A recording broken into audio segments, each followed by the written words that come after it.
হরে কৃষ্ণ। আমি গৌরাঙ্গী প্রিয়া গোবিন্দাস ওয়ার্ল্ড চ্যানেলে আপনাদেরকে স্বাগত জানাচ্ছি। তা আজকে আমরা শুনব রূপ গোস্বামীর ভজন কুটিরে শ্রীমতী রাধা ঠাকুরানী এসেছিলেন পরমান্নের সমস্ত উপকরণ নিয়ে এবং নিজে পরমান্ন রান্না করেছিলেন। তা ভিডিওটি আপনারা শেষ পর্যন্ত দেখবেন এবং চ্যানেলটিকে সাবস্ক্রাইব করবেন। তা বৃন্দাবনে জাবট আর নন্দগ্রামের মাঝখানে একটা জায়গা আছে, জায়গাটির নাম হলো টের কদম। সেখানে রূপ গোস্বামীর ভজন কুটির। তা সেখানে তিনি সারাদিন ভজন করেন। তা ঠিক করে মাধুকরী করেন না, ঠিক করে রান্না করেন না। তা একদিন কি হয়েছে, সনাতন গোস্বামী রূপ গোস্বামীর সঙ্গে সাক্ষাৎ করতে রূপ গোস্বামীর কাছে আসছেন। তা রূপ গোস্বামীর মনে হয়েছে যে ভালো করে পরমান্ন রান্না করে গোবিন্দদেবকে ভোগ লাগাবেন এবং তারপর সেটি সনাতন গোস্বামীকে দেবেন। কিন্তু কুটিরে তো পরমান্ন রান্না করার জন্যে কোনো উপকরণ নেই, কি করবেন তিনি ভাবছেন। তাই এদিকে ভক্তবৎসল শ্রীমতী রাধারানী রূপ গোস্বামীর মনোভাব বুঝতে পেরেছেন এবং তিনি রূপ গোস্বামীর কাছে এসেছেন অন্ন, চিনি এবং দুধ নিয়ে।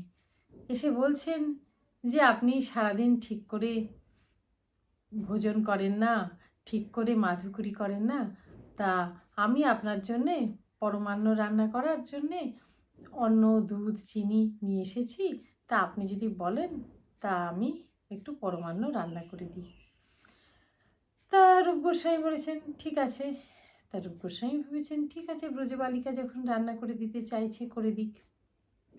কিছুক্ষণ বাদে কুটিরে ঢুকে তিনি দেখছেন সেই বালিকা অন্তর্হিত হয়েছেন, আর সেই কুটিরটা পরমান্নের গন্ধে একদম ভরে গেছে।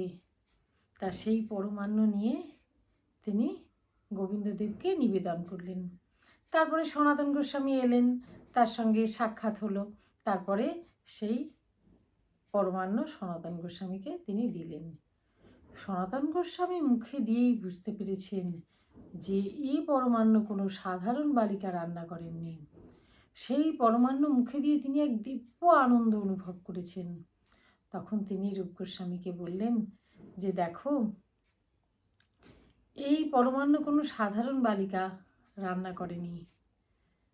তোমার যেহেতু রান্না করা হয় না এবং তোমার মাধুকরী করা হয় না, সেই জন্য রাধারানী এসেছেন তোমার যত্ন নেবেন বলে।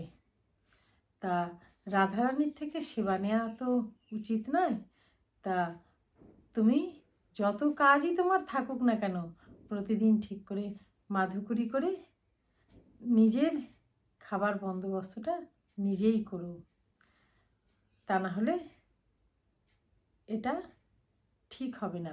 তা সেই থেকে রূপ গোস্বামী প্রতিদিন মাধুকরী করে রান্না করে ভগবানকে ভোগ লাগাতেন। হরে কৃষ্ণ।